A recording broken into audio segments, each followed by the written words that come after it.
Hey everyone! Here's some tips for acing the writing portion of the SAT reasoning test. These are not errors that are obviously grammatically wrong, but they are still errors, and if you know what they look like, it can be easy to spot them when you're taking the test.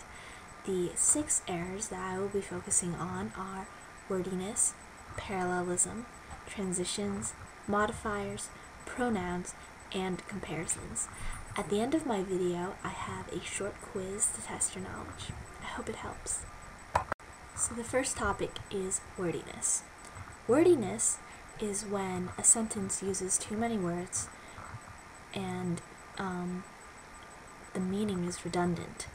So an example of this is, every year my town has an annual 4th of July parade.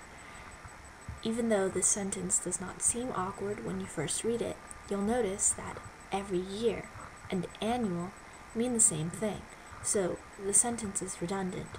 The sentence would be more concise if one of the phrases was dropped.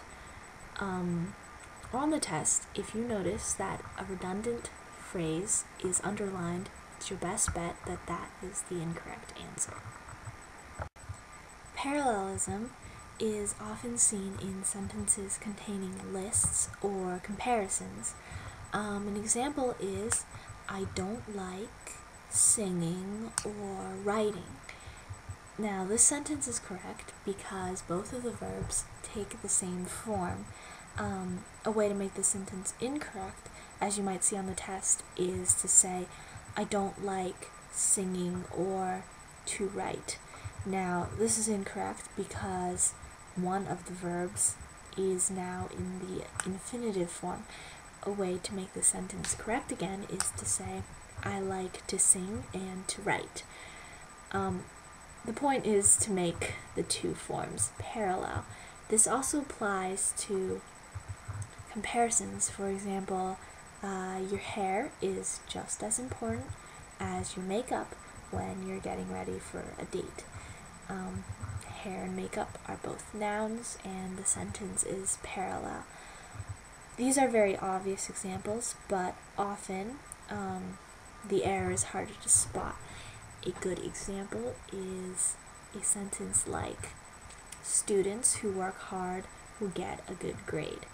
This is wrong because students is plural, whereas grade is singular. A way to make this correct is to say either, a student who works hard will get a good grade, or students that work hard will get good grades, either making them both singular or both plural. I think you get the idea. Make sure that the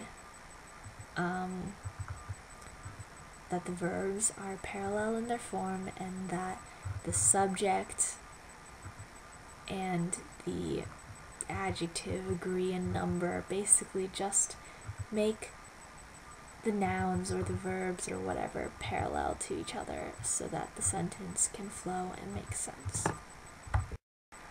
Transitions are the little words that make every sentence make sense. It links phrases together and connects their meanings. A transition might not make sense if it does not make sense, I guess. Here's what I mean. In a sentence like, despite everyone's requests for the song, the DJ played it, is incorrect because it implies, the word despite implies that even though the people requested the song, the DJ still played it. It doesn't make sense because obviously the DJ is playing the song because the people requested it. A way to make the sentence make more sense is to say, because of everyone's requests for the song, the DJ played it. This way, the transition helps the sentence, the two parts of the sentence, flow together and make sense. I personally think modifier errors are some of the dirtiest tricks that the College Board throws on the SAT because they're very hard to spot. An example of something you might see on the test is trying to focus on the test.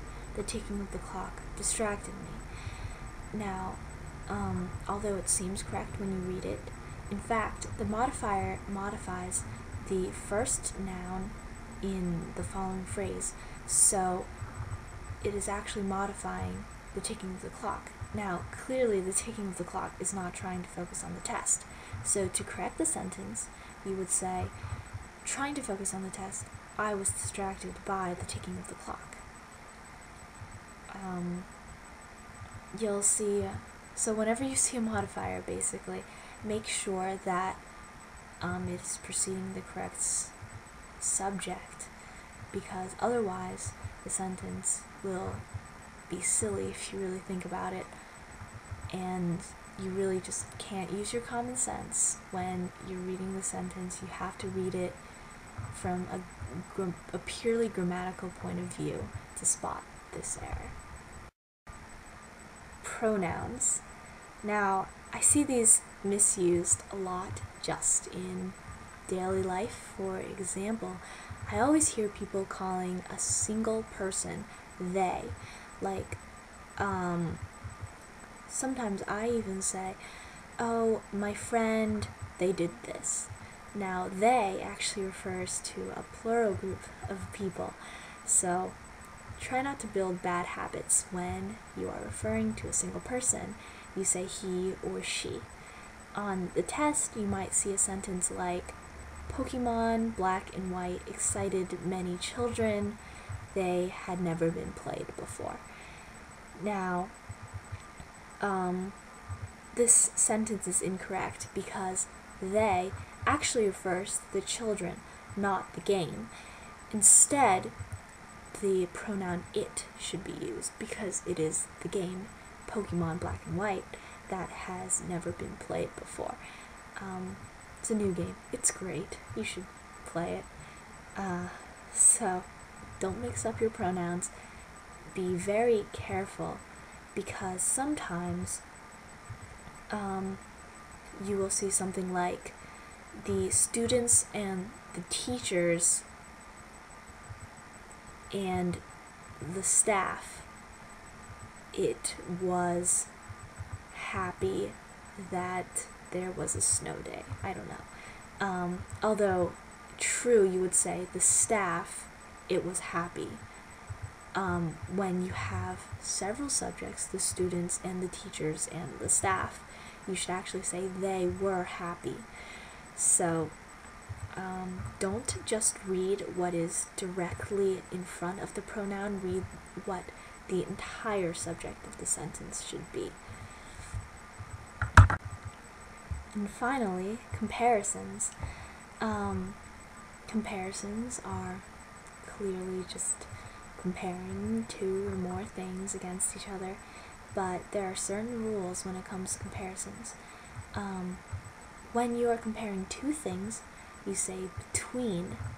So, between the two, Trey was better at soccer.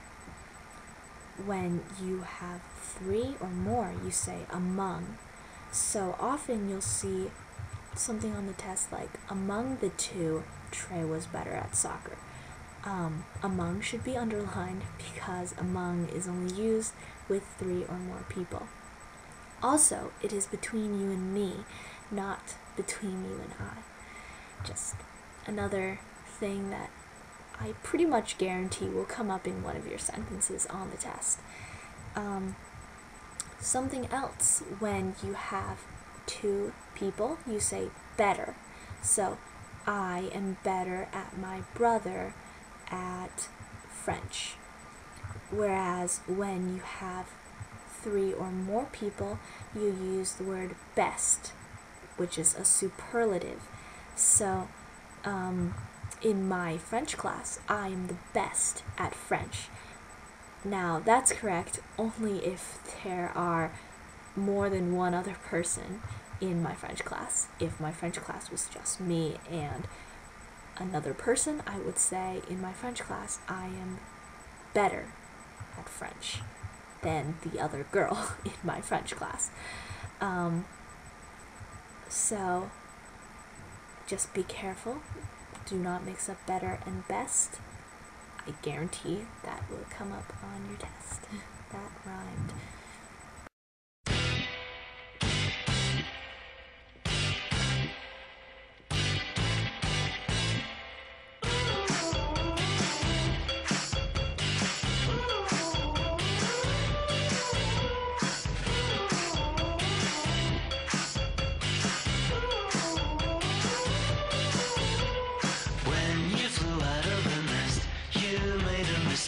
Flew all the way back. When you got back to your den, 1 minute too late, was already wrecked. It's a fraction of the whole, but it's hard to control. So I'm going to end my video with one last tip. This isn't a perfect piece of advice because it doesn't always work, but I've found that in many cases it has helped me. So in the problems where you have to replace an underlined portion of the sentence they give you with one of the multiple choice answers, and you're going between two choices, I've found that in many cases the shorter answer is correct because wordiness is an error, and even if the two choices that you're going between both sound correct, the College Board might consider the longer choice to be unnecessarily wordy and thus incorrect. It doesn't always work. Sometimes the shorter answer is just completely wrong, but when you're unsure and you're willing to take a chance, I would definitely go with the shorter answer. I hope that my video helped, and I wish you all the best of luck.